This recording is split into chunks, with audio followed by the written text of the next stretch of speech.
you need to ask your employer, if they're able to change you from the H1B to green card, because green card is permanent resident, and that gives you a lot of perks in this state. You're accessible to government loans, you're able to apply for certain positions. Like, you're just really like a citizen, only that you cannot vote. And if you don't have it, if you're actually applying for this visa from back home, because it's faster than the green card right now, and I'm sure some people might have signed contracts stating that they're getting this H1B. If that's the option you want to go for, that's fine, but make sure you ask them, when do I get the green card?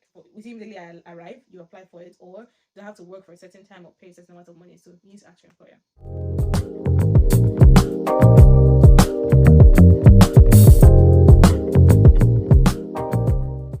Hey guys, if you're seeing this video, this is 3 a.m. right now. I'm shooting this video because I want to hold myself accountable, and because I want to answer all the questions that have been flooding my DM for the past few days. And I also have a group where I asked people what are their questions, so I can just film all the questions at once. So I don't know why I'm telling you this, but if you're seeing this, that means you have to watch the video to the end. Yes, come closer. You're tied here now. You have to watch the video to the end because you don't know if your question might just be answered. The question that you're searching answers for, or that you probably asked me a while ago and I maybe missed your message, of which I try not to, but it's going to be answered right now. So please stay tuned and watch to the end. And if you still have more questions, this is what I signed up for. Please do well to put them in the comment section. I will be attending to every one of your questions because I just love to. All right, so if this is your first time on my channel, my name is Success. I am a registered nurse living in Phoenix, Arizona in the United States. The first question I have here is, I'm just going to read it out how she wrote it and I'll try to explain it. So she says, my concern now is that I have invested a lot and lost a lot in the course of migrating to the UK. And I'm just halfway there by God's grace. And now this just came along now and I might just ignore. So for context, I'm not going to read out the whole question, but basically what this lady was talking about was the fact that she had started her UK journey, and along the line, one of the agencies she applied to for the US, reached out back to her and then probably had an interview and took her for the job. This happens to a lot of people because so many people want the US, but then along the line, the process is so long, they decide to start UK. So which is the case with this lady. She has started the UK process and felt like she has spent a lot of money to just waste it. And she's like, well, I might just ignore the US. So my sister, or anyone in this situation, please do not ignore. The truth about this issue is that luckily, you can eat your cake and have it. Yes, come closer. Hear me well. You can eat your cake and have it. Definitely, definitely. Because the UK, luckily, you can write the NCLEX there. So start your NCLEX process while you're in the UK. Continue, if you started before, you know what I mean? And then take the exam there. And, as you're working, you're processing. The good thing is that UK is a third world country, and the experience you have there will very, very much transfer to the one you're going to get here, And to be honest, they would take someone from there. Like if you and someone from any other country is applying side by side, they might favor the one in the UK better than any other person because all the equipment we have here are pretty much used there too. And it's just a good start. It's a good way to leave the country you are in if you really want to do that bad. And from there you can go to wherever dream country you have. So the UK is not bad, it's actually good. But do not think that you should ignore the US process because you're in the UK if you really want to come to the US. So you can actually do both of them together. Okay, I hope I answered that question. All right, so the next question is, how many years exactly does it take to remain in Nigeria after passing the NCLEX exam? So this question is not a direct, straightforward question because after passing the NCLEX exam and you have your US license, all you need to do is to get a job. And getting a job is dependent on how good your CV is and how well you pass your interview. And that could take anywhere from 3 weeks to 1 month to 2 months to do that. Now, after that, the rest of the process is not in your hand. It's in the hands of the US Embassy and Consulate on when they want to give you the visa. So then the company you got a job with applies the visa for you, and then the whole thing is in their hands now. So that process before the retrogression takes anywhere from 6 months to 1 year to 1 year, 6 months, depending on how complicated your case is. For those coming in with family, you might spend a longer time with the processing than those coming in single. Now that there's retrogression, that process is taking anywhere from 1 year, 6 months to 2 years. So I'll say give yourself at least 2 years when you're done with this process to migrate. So whatever you're doing, do not leave your life on hold because you're waiting to come. Just keep on with the process and continue whatever you're doing. If you're doing academic enhancement, if you're going to school, if you're doing anything, just keep going like you're not even doing anything at all. When it comes, it comes. The next question is, how long will it take for an agency to sponsor your green card for you to come over after passing the NCLEX? I guess it's the same question with how many years exactly, because I mean, that's dependent on the agency, and some agencies are actually really faster than others because some agencies pay for expedition fee and then some others do not, so that can also affect the time limit. But I don't think you should be in a rush. Whenever you, like, the moment you made up your mind, I want to start US hiring process, don't be in a rush. Like don't try to do the part you can in a rush, which is the CGFNS, the whole process, reading, whatever, till writing the exam. You can, that one is in your hand, so you can actually, you know, do that within 6 months. You can do that as fast as you can.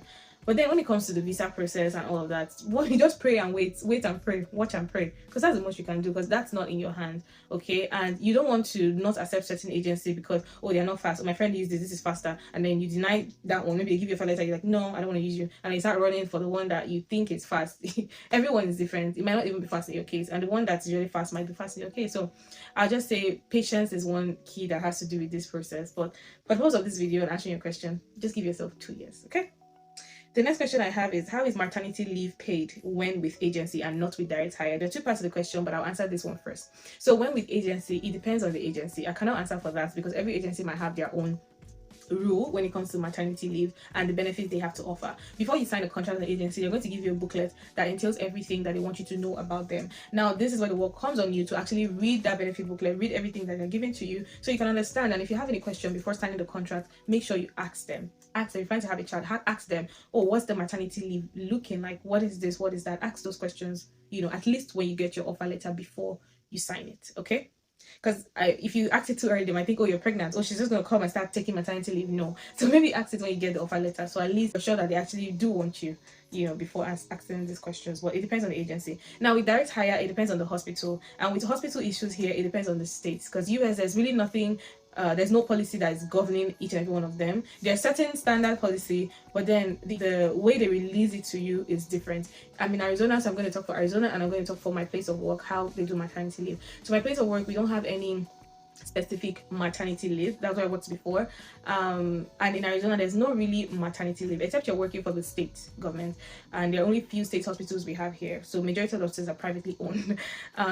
So there's no maternity leave. What they take is called short-term disability. So that is a kind of like insurance where you pay a certain amount of money monthly, is deducted from your salary. So it could run anywhere from $22 to $40 to $10 to $15, as the case may be, every paycheck. Now when it's time for you to take it, I think you just have to tell them that you want to take your short-term disability, and then the one I know, they'll pay you 60% of your pay, you know, every paycheck while you're home, you're not working, and that lasts for about 12 weeks to 16 weeks, depending on the plan you go for. And then after that, I think you won't be paid. So then it changes to the company long-term disability. So most companies give their workers long-term disability for free or for a little amount of money deducted from your paycheck, which could be anywhere from 0 to cents, maybe not even $1.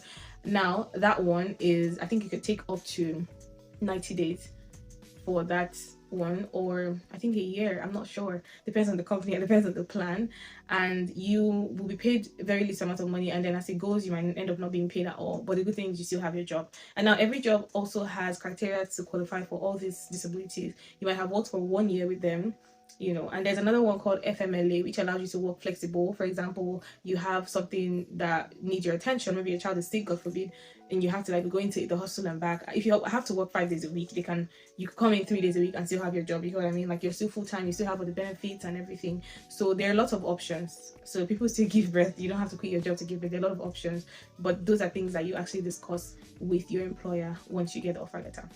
But I hope I've just given a broad view of what it looks like. So for some states, there's no maternity leave, quote unquote, okay? The next question from the same person is, and how long does it take? Can you go on paid leave? What happens when a parent, sister, or child dies back home, and is compassionate leave given? Now, for the company I worked for, again, there was nothing like compassionate leave. We have what we call paid time off. Paid time off is basically your paid time off you work for. So this is not like UK where or Nigeria, where there's like a certain amount of leave, maybe 24-day leave in a year, and you can take as much as you want. You can block it out as much as you want. Here you have to work for those time off. Now, my full-time job is every paycheck is every 2 weeks. Now, if I work 2 weeks in my last job, I'd get 6 hours of paid time off. For me to get 1 day off, which is 12 hours, I'd have to work for 1 month. So 2 weeks, 6 hours, 2 weeks, 6 hours, and that's 1 month, right? So I have to work for 1 month to get 1 day. So I need to get 7 days. I have to work for what? 7 months. It's funny, but I mean, we survive. So every work has, what they give. And I think the higher you go, the more years of experience you have with the company, the higher, more hours they give to you. Like me and someone who have been in the company for 3 or 4 years might not get that same 6 hours. She might be getting 10 hours or 8 hours after every, 2 weeks. So everyone is different with the paid time off thing. There's also one paid time off, which can happen in this kind of compassionate leave. Maybe you don't have paid time off, but you actually need to leave. That you could off. But you might not get paid. That's the thing. So some places are favorable over the others, but these are questions again you need to ask your employer. Okay. The more you pick extra shifts as well, the more work you do, the more PTO you stack up. So that will work as well. So PTO is paid time off, in case I did not say that earlier. So the next question I have is, after passing the NCLEX, how do you get a job? My love, I just made a video about that last week. I'm going to link it up here. So I basically explained how you get a job after the NCLEX. I did not only mention agencies and direct hire companies to apply to, I mentioned how to apply to them, which is to apply. So just go ahead and watch that video and you know what next. Then what's the possibility of, from the same person, migrating with your husband and kids if everything clicked? The possibility is good, possibility is high if everything clicked. I'm answering based on what you asked now. If everything clicked, you're coming, everything is going to be good, everything's going to be fine. The only thing is that you might have it a little bit tough when you come, based off, you have to take care of, if you have 2 kids and a husband, 3 extra people plus yourself, that's 4. When it comes to housing, you have to look for a house that is like bigger enough to take all of you, and now it's only one income because you're the only one that came in with a job and is working. So then your husband had to start looking for a job. But then if you're working, your husband can stay with the kids, and then when you're off, you stay with the kids and he could go look for a job, and then you guys can actually work it out that way, because childcare is not free and is expensive. Some jobs might have maybe childcare allowance, some of them might have daycare where you keep your kids, but not everywhere is like that. Like, it's really few places that have those nice perks and all of that. But honestly, if you ask me, if you need to choose between coming alone or coming with your family, if you have one, I'd say come with your family, because it's better all of you come together and suffer it together and make it together than you coming alone and trying to apply for them later, because you don't know what's going to happen. Like, we just woke up one day and Nigeria changed the rule for nurses have to work for 2 years. You don't know what they will change again in immigration. So if you're coming and you have a spouse or anything, I'll say let's just come together if possible, except it's going to, destroy some things or make it more costly for you, or maybe you don't have the money. There are certain conditions that are understandable, but if you have the money, if you have the resources to actually come with your family, do come with them. Whatever it is here, you figure it out, and it's very, very possible to come with them. Okay. The next question I have is there any possibility for Indian nurses with HB1? I don't really get this question, but H1B, I'm always calling it HB1, I'm sorry. So H1B is basically workers visa. It's not like the green card. This one is just workers visa. You need to ask your employer, if they're able to change you from the H1B to green card, because green card is permanent resident, and that gives you a lot of perks in this state. You're accessible to government loans, you're able to apply for certain positions, like you're just really like a citizen, only that you cannot vote. So it's a really good thing to have a green card. But if you're HP1, you're living here legally, you're working, you can buy a house, you can do anything you want to do, it's still good. But if you can get the green card, why not? So I'd say if you have it and you're already here, do ask your employer when they're going to change it. And if you don't have it, if you're actually applying for this visa from back home, because it's faster than the green card right now, and I'm sure some people might have signed contracts stating that they're getting this H1B. If that's the option you want to go for, that's fine, but make sure you ask them, when do I get the green card? Immediately I arrive, you apply for it, or they have to work for a certain time or pay a certain amount of money. So you need to ask your employer. The next question I have is, what are the affordable health insurance options? Does the hospital provide health coverage to employees and their family? Yes, my love, yes. Every hospital is mandated to provide health insurance plan for your family and for yourself. Now, provide is giving you options. They're not going to pay for it all. Some places might say, okay, health insurance is free. It is free, but then if you look into your paycheck very, very, very, very well, not even your daily paycheck, because they'll tell you it's free on that one. If you look into the company, into your profile, because it happened to a friend of mine, they said his health insurance was free. Like on his paycheck, it's showing not deductible, like everything is okay. But then when we looked into his work profile, we saw that they actually take a chunk out a year for health insurance, so they don't have to be taking it monthly. So they've taken their own health insurance. Like his yearly pay was like 55, but then at the end of the day, it ended up being about 44. So they're taking everything they want to take in a year, like one chunk, and then 44 is now what they split for him every month, and still take taxes from there, and still take every other thing they need to take from there, apart from the health insurances and all of that. So the hospital or company has to provide it for you, but then they pay part of it, you pay part of it. So for example, my plan is a $250 plan. My company is paying 230 something, maybe 220 something from me, and I'm paying 22 about 26 every paycheck. So that's how it works. Like, I'm lucky enough to have a good company that has like a good health insurance. The last place I worked, the health insurance was about, I think, 70 something per paycheck, so it varies. And then some of my colleagues with their family are paying about 200 and something per paycheck, 400 and something paycheck. Depends on the plan you go for. So there's like basic, there's maybe platinum, and then there's like premium plan. So they will all have different benefits. The basic might have a larger, you pay little monthly, but then when you go to the hospital you pay more, which is co-pay. Like, the healthcare system here is also something I can explain inside this video. I might have to have like a whole one video for it. Okay, so yes, they provide. The next question is, if a nurse goes with H1B visa, what are the limitations attached to having this visa? Can one bring a spouse on H1B visa? Can one spouse work on this visa? Yeah, this question, I don't think I actually read it very well.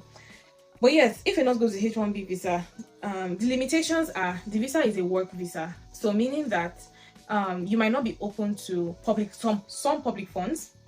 Like if you want to go to school, like FAFSA, you might not be open for that. You might not be open for some jobs that will tell you, oh, this is only applicable to, permanent residents and citizens. You might not be open to some scholarship that will tell you this is only applicable to permanent residents and citizens. You might not be applicable to anything that, is only for permanent residents or citizens. You're just here. You could buy a house, you could do everything, you're living, you could drive a car, you're okay, but you're not a permanent resident. So meaning you could leave anytime, they could kick you out anytime. I don't know, it's just work visa. Okay, so work visa is tied to your employer. I'm just thinking of how to explain it. So work visa is tied to your employer, which is the H1B visa. So H1B, you're tied to your employer. You cannot just up and leave the state where you are. For example, your employer is in Arizona and you don't like Arizona, maybe you want to go to another state. You can't just go because your visa is tied to that employer. Except you get another employer that is willing to continue from where this one stopped. So that's the limitation. I hope I answered the question. And then, can you bring a spouse on H1B visa? I think so. I want to believe so. Yes, I think so. If it's not, I will put it in the comment section, but I think so. Can one spouse work on this visa? So if your spouse comes in just as a dependent without any visa to his or her name, and maybe the person has to file, might not be able to work. The spouse might not be able to work. Because now you're tied to your company. So what is the spouse tied to at that point? I thought the spouse comes in with his own H1B visa, but then it has to be a company that is awarding that visa to him. So if your spouse comes with you, they have to look for a job that they will apply to that will give them that H1B visa or a green card. So they might not be able to work. The next question is, what states in the US have taxes which is more relaxed and less burdening? So we're going to check that one together. What states have the lowest taxes? Okay, so I have 20 states here with low taxes. So before I go on, the way our taxes are done in the US is we have federal tax and we've got state tax. Now, federal tax is in tax brackets. So for the tax brackets nurses fall under, which is between 40 something to 100,000 a year, we are being taxed about 32% of that amount. So tax bracket of the 40 to 100 is about 32% federal tax, their tax. So that's like the larger chunk of money that's coming out. Then state tax, Arizona is about 2.5%. So now if I'm being taxed 32 from federal and then Arizona is 2.5, but then I filled up Arizona to tax me 3 because I heard it's better they tax you more. Because when we do tax return, if you pay over, the government will actually refund you some money. So last year I returned about 3,000 and then last year about 1,000 plus. So that's why that money is like savings to me. That money comes in handy at the beginning of the year, to be honest. So I'm fighting 3% for Arizona, but the minimum is 2.5. So if federal is taxing me 35, 32, because that's the brackets I fall under, and then state is 3, so that's about 35% of your paycheck goes into taxes. So if you earn 100,000, 35,000 is not yours. Now that I'm actually saying it, I've just never actually understood the weight. Now that I'm saying it, it's like, it's making more sense. Now back to your question, my love. The lowest state on the internet is, hey, I don't think I'll pronounce this thing well, but let's see. Wyoming. Please, Wyoming.